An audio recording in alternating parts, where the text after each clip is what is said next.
This is Happiness Solved with America's happiness coach, Sandy Scarlatta.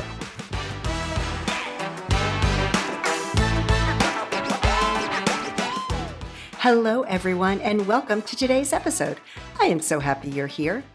So you may have noticed the music is a little bit different. I thought I would change things up a little bit. So before I introduce today's guest, I want to talk a little bit about gratitude. So here we are. We're approaching the holidays. 2021 is coming to an end. Maybe that's a good thing for some people. I'm always one that, gets excited for a new year. So gratitude is the quickest way to shift your thoughts from maybe negative or stressful into a positive state. There's always other people that have worse off circumstances than you do. So it's easy during the holidays because, we want everything to be special for your family. We want to get the perfect gift for people and things like that. And this year things may be a little bit different. As we all know, they're logistically, things are not getting to places the way that we're used to. We're not getting that instant gratification many times. So I just challenge everyone during this holiday season, throughout the day, as often as you need to, just take a few minutes and focus on everything that you have to be grateful for, because it really does shift your mood, your energy levels, your thoughts, because you have a choice. You have a choice as to whether or not it's going to be a merry season or if it's going to be a stressful season. I know for me personally, I choose to have a merry season and not let the stress get to me. So thank you so much for listening today, and I hope you enjoy this episode.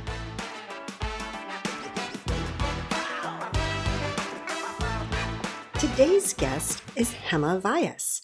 Hema is known as the Omnipreneurial Psychologist. She's also a speaker and a mentor, and she guides the path to commercial success, evolutionary and inclusive leadership, well-being, and positive impact for independents, startups, corporates, and diverse global audiences.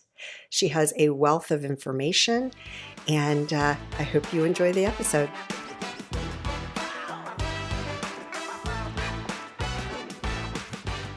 Hello, Hema. How are you today? Oh, hi, Sandy. I'm really well, thank you. How are you doing? I am doing great. I am so honored to have you on my podcast today. And now tell me, where are you located? So I'm from London in the UK. So nice. How's everything going over there?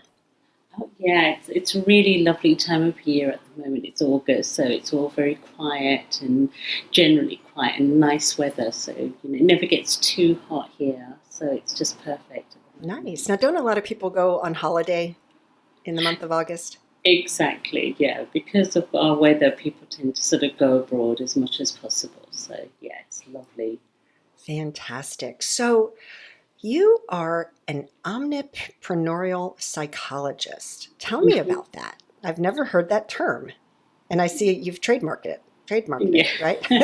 Yeah, because we're doing a whole branding with Omnipreneurship. And so in a nutshell, I mean, there's lots of ways of defining it, but really it's sort of a play on the word entrepreneur, but how we sort of make entrepreneurship more sort of inclusive and evolving. So it's about sort of recognizing the importance of the human heart, recognizing the importance of people, recognizing the qualities we need to develop in people in order to recognize that they also need to have that sense of belonging, that sense of purpose, and to really feel like they're being seen in the world no matter what they're doing, especially in organizations where they can get lost in terms of profit and business goals, but also in the importance of their purpose as well as the planet, the sustainability aspects. So really it's about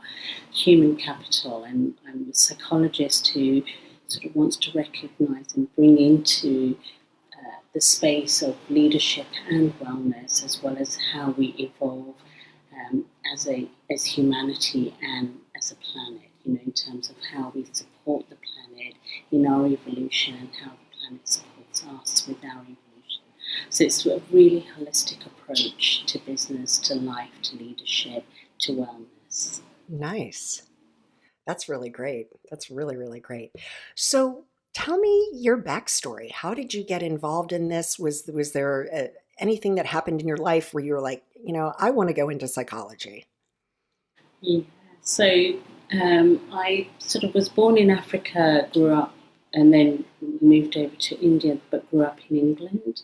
And so I always had this kind of conflict of East and West. And so there was a lot of influences that were very Eastern and a lot of influences that were very Western. And bringing them both together, I realized that, I really, really wanted to understand what makes people different, what makes people motivated, what makes them behave the way that they do. And my life experiences, really made me really aware of people. And so I think I was very empathic, and I could see what was going on for them in a way that they couldn't necessarily see themselves. And I would just see how they would light up when I would say something that just really touched their hearts, that perhaps nobody else had quite seen or said in the way that I would say it. And of course, English being my second language, I had to really work on my communication skills. And so when I would touch their hearts just with my words, with the intonation, just being able to really see them, I realised that, it's so important. And people just flourished around me when people would sort of show up in my life and I would just say something or do something.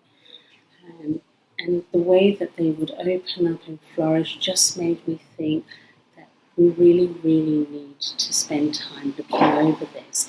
And then when I studied psychology, I realized that it was very much about the brain and the cerebral aspect. And I thought, but what about the heart? Which is really where my Eastern kind of influences come, because, it's about the soul and consciousness. And so when the two came together, I realized that we need to bring heart into business, and we need to start really bringing love and the qualities of heart back into our lives as part of our integral kind of approach to how we do business, how we communicate with others, how we interact with others, and just really recognizing that it's so, so important in terms of how we are impacts how others show up, and how they are impacts how we show up. And so the synergy between the two was just something that just really resonated with me. Wow. Yeah. And I love that, and I always talk to people about, how we're showing up in the world, and because it really does make a difference. So how do you, when you work with some of your clients, like, how do you identify and work with people when you're recognizing that they're not showing up as who they could be, their potential? So, Sandy, this is part of the work that I've really done, is really looking at the heart energy and recognizing the fact that, the heart speaks without words. And when we really, really are silent, when we're present in ourselves, and when we're really tuned into who we are and how we're showing up, we can really feel what's going on for people. And when we feel what's going on for people, and we're able to give it expression, give it articulation, to give it sort of a voice, I really feel like that's when people begin to not only allow themselves to be more authentic, but also begin to recognize there's an aspect of themselves that they haven't seen themselves. And when they're able to really, really see, what's missing, when the heart is able to really open and connect, sometimes it's not even about the words that are being used. Sometimes it's the energy that sort of is expressed without words. And that has such an impact. And how people show up around me in terms of business, it's the things that they're hiding, it's the things that they're not saying, it's the things that they're denying, it's the things that they're covering up. And when there's no judgment and they're able to go, yeah, actually that is something I've never even really thought about, but now you say and I recognize that it is important to me, that is how I feel, that is what's going on. It gives them the space to really, really grow. And when they're able to really, really grow, I feel like they're able to become much more happier, they're able to really have better relationships, and they're able to be so much more productive. They're able to find, what drives them, where their purpose lies. All of this happens when really it's not about thriving and really looking to sort of striving to look and find aspects of how we can be successful in the world. Real success comes from when we really connect with our inner self, when we find what needs to be healed deep inside of us, what needs to be expressed within us that's been hidden away. And when that happens, I think life shows us the way. And I've seen it timelessly, like people just keep showing up where they think they've got one problem. When they deal with what's really underneath that problem, then other things begin to open up, including how they show up at work, including how they show up in their businesses, including how productive they are, how creative they are, how expansive they are. And so there's a real knock-on effect. Everything is interconnected, and there's a real knock-on effect in terms of how one shift in our perception, one shift in our feeling, one shift in our hearts can have a real knock-on effect on all aspects of life. And before we know it, all aspects of life begin to flourish. And really, that's what life is all about. It's really about flourishing, but in a way that is also respectful of others, that honours other people's journeys, that honours other people's individuality and differences. Yes. I mean, it's kind of like peeling the layers of the onion, right? Absolutely. Yeah. So do you have any specific exercises that you work with your clients to help them, start peeling away these different layers so that they can, flourish? Yeah, absolutely. I think, one of the first things is really about self-awareness. And so that's where, the hard energy comes into play, because, it's not necessarily what we're conscious of, it's things that we're unconscious of. And so one of the things that I say is that take time to really get to know yourself. Self-development is an essential part of professional development. It is only when we really truly know ourselves can we professionally really show up as being authentic, can we show up and be the best version of ourselves. So self-awareness and taking time out to really, really get to know ourselves, taking time out to sort of journal about the things that do bother us, to really journal about the things that aren't going right for us, to be able to say, okay. So journaling is one of the hard activities because it connects you, when you do journaling with your hand as opposed to using, the computer, it connects you to the heart energy. The heart is able to express itself when you get out of your own way. And so what I say is that stream of consciousness. You don't have to journal with any goal in mind, just simply being able to just sit and just write, and whatever your thoughts are, whatever's on your mind, whatever's going on for you, you'll be surprised how not only will you express what's really bothering you, what's going on for you, but you will find that you will ultimately be able to also express what the solutions are, because we have the solutions within us. And, if we go and seek help from somebody, like when they come to see me, they're only asking for me to mirror back to them what they on some level already know, because what I pick up on is what they're actually saying or not saying through heart communication, or what they are saying with their words. And so, journaling is something that they can really, really do.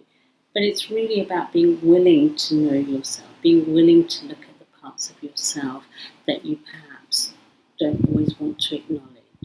I think, being able to sort of develop ourselves and to grow is such an essential part of being happy, such an essential part of being successful.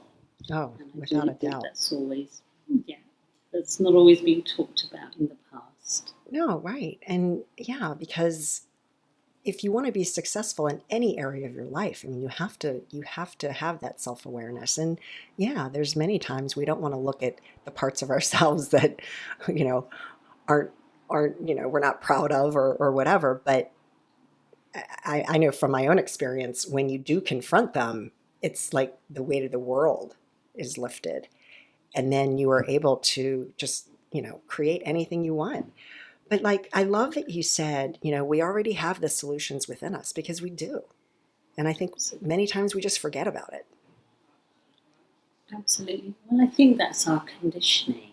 I think that, part of the way that we're all sort of brought up in the world nowadays is that, we get bogged down with conditioning, and we get sort of really sort of held back with how things have been historically and how things should be done according to somebody else's agenda, and, what other people think. We're so, because we're tribal animals, and so we're very impacted by those, around us and the influences around us. And that's why, the more we are willing to do that inner exploration and get to know ourselves, I think that's when we find, who we are in this moment, as opposed to what might have been appropriate, yesterday or last week or last year even. And that's one way we overcome conditioning, is by really, really tuning into how we feel, because our feelings also guide us as to what's right for us and what's not. It's just we don't know how to read our feelings in a way that sort of necessarily supports us. Yeah. Well, I come across so many people on a daily basis where they are lacking that self-awareness. And I think so often, especially here in the United States, people are just living the rat race. They're just going about their day, and they've got so much going on, whether they're taking their kids here or, working hard at their job, trying to climb the corporate ladder or whatnot. And they forget the most important part of that is being self-aware. Absolutely. And also, being able to really tune in to themselves, to nature, tuning in to other people. Again, we've disconnected, where we've become very sort of head-centric, where we've become very much about the mind and the cerebral aspect of ourselves. We also have the gut brain, which tells us our instincts about things without necessarily having facts. There's the heart brain, which connects us to feelings, which may again not necessarily be connected to the facts. And I think that now is a time for people to come back to these other portals of wisdom that we've disconnected from. And the disconnect has come from how we think we should be, and really to be able to have the courage to let go of that and to discover who we really, really are. And we might find that, in being able to really do that, we might find that we find solutions in ways that we may never have considered, or we may not have thought possible. Because, those are centers of creativity when we're tuning into that sort of, infinite part of our being, that part of us that is so expansive and isn't limited to what we think we know. Yeah, very well said. Exactly. There's limiting beliefs are going to hinder anybody's ability to create any sort of success in their life, let alone in their business, for sure. Absolutely. Yeah. So tell me about some of the other things that you're working on. So really the program that, so a couple of things, one is a program, an Omnipreneurship program. So really it's helping companies to develop leaders that are going to become, not only leaders in their own right, but to lead others to become leaders. Because I really feel like we're at a place in the world where people need to start becoming leaders in their own right. So it's not about trusting the institutions, trusting government, trusting business to take care of us. We have lived in that world where we did rely on, community and society and government, etc., to take care of us. Now I think we need to find our own sovereignty, to find, what is really right for us, and to start becoming leaders in our own right. So we take control and care of our health. We take control of our wealth. We take care and control of our relationships. We take care and control of being on purpose, finding our purpose and finding our passion. And I think that we all have to start really, really living lives much more authentically. And one of the things that we do, we have a program where we sort of, both with corporates, entrepreneurs, so young businesses as well, where we're helping them develop leadership skills that are around the heart, leadership skills that allow them to tap in to the qualities of the heart that are going to make them so much better in all aspects of life. Of course, it's going to give you the advantage in business if you're really genuinely coming from an open heart, expansive space, because science has now shown that when the heart is open and expansive, it acts as a magnet and it attracts all the right things and the right people and the right opportunities.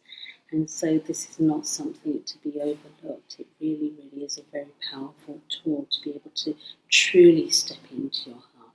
So the program allows people, the organisation, the leaders, the people who are sort of attending the program to understand the significance of some of these qualities, how to develop them, why they're so important, develop them not only in themselves, but how to help develop them in other people so that they are creating a future generation of leaders who already have these skills and have these tools. And I really believe that that is going to have such a ripple effect, because the more leaders show up from the heart space and are conscious not only of themselves but the others around them, as well as the planet we live on, the more we're going to live in a world that is far, far better and more sustainable. We need a world that is filled with love, and where we haven't put our attention on love, and a lot of time and attention goes on business and being successful in the world, we take our eye off, the importance of love and bringing love and heart back into that space. I think it's created an imbalance in the world, so the programs are really, I really hope they grow in momentum, and virtually every company has this training and are able to, encourage people to really live from a heart-centered space where we take care of ourselves, we take care of others, we take care of the world that we're living in. Love it. Love it, love it, love it. I love what you said, leaders creating leaders. That's so key. And I think, part of the problem, well, let's see what you think about this, but what came to mind for me is that, especially in the United States, corporations have just been dominated by men. And as many men are not, you start talking about, their heart space and opening up their heart, they're going to be like, I got a business to run, right?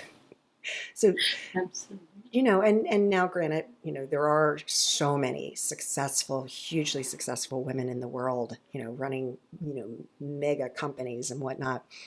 So do you have any pushback from men where they're like, no, I'm not ready for this? Absolutely, and women. I think it's a sort of course, you're so right. We have been dominated by the sort of male energy, and I think it's about the masculine and feminine energies. I think even women who are successful, some of them, of course, by no means not all of them, and not even a lot of the men. Some of the men are very masculine and very cerebral and very, it's about the doing, and it's about the, getting the facts and the logic. And so there has been that dominance, and of course there's a pushback. And perhaps when I first started out on this journey, about 30 odd years ago, there was a huge pushback from everybody. Everybody was like, well, you cannot talk about heart when it comes to work and business, and you cannot talk about love, that's for sure.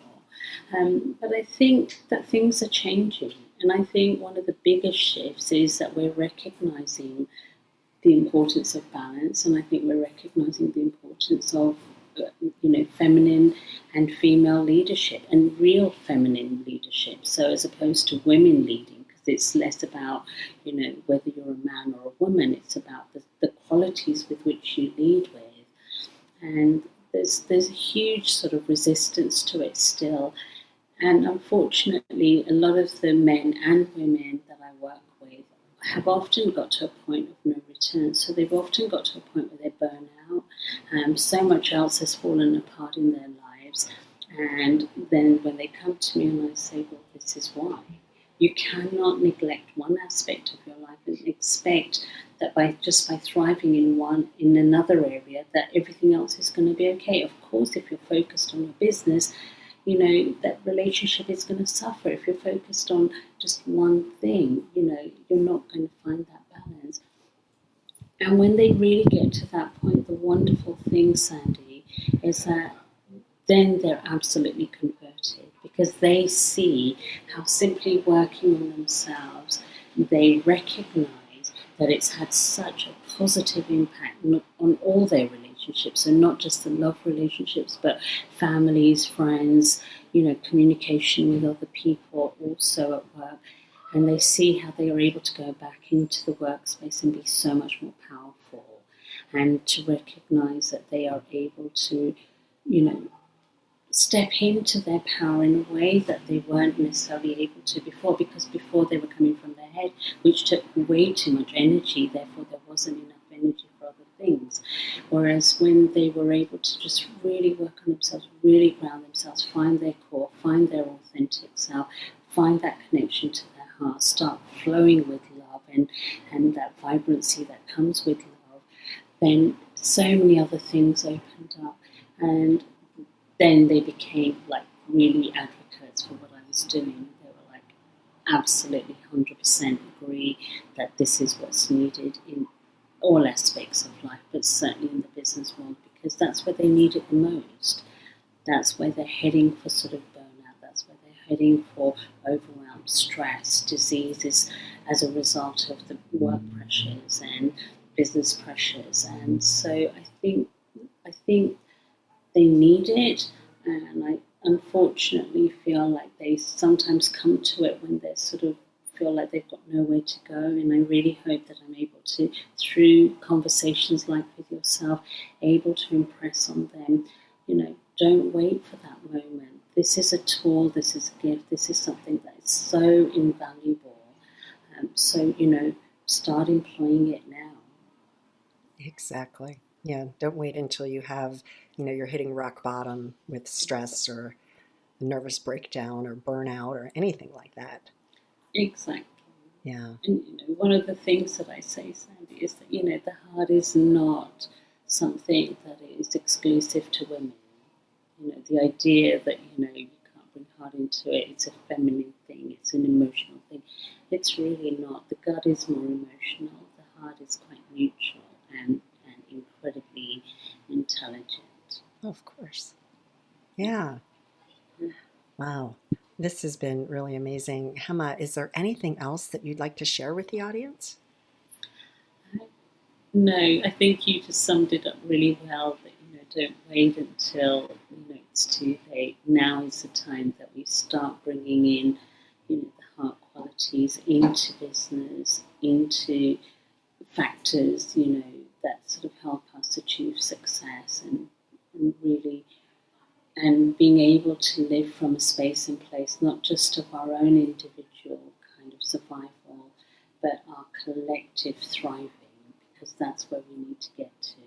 It's not just about our individual journey, but when we heal ourselves, we're literally healing humanity. When we come from the heart space, we are not just doing ourselves, a service, we are absolutely servicing the world in which we live in, including other people, our loved ones, colleagues, other people that we don't even know necessarily, as well as the planet and all living organisms. And it's so, so important that we recognize we are all an integral part of each other.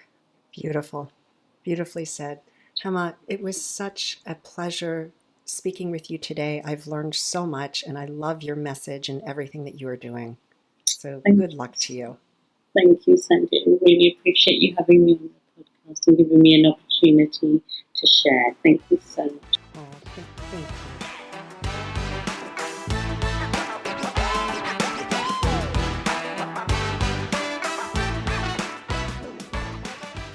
Hema shared so much valuable information, and I hope that you learned something that you can apply to your life right away. Her website is hemavyas.com, and that is spelled HEMAVYAS. And visit that website because she offers a complimentary 20-minute discovery call. So, as always, thank you so much for joining me today.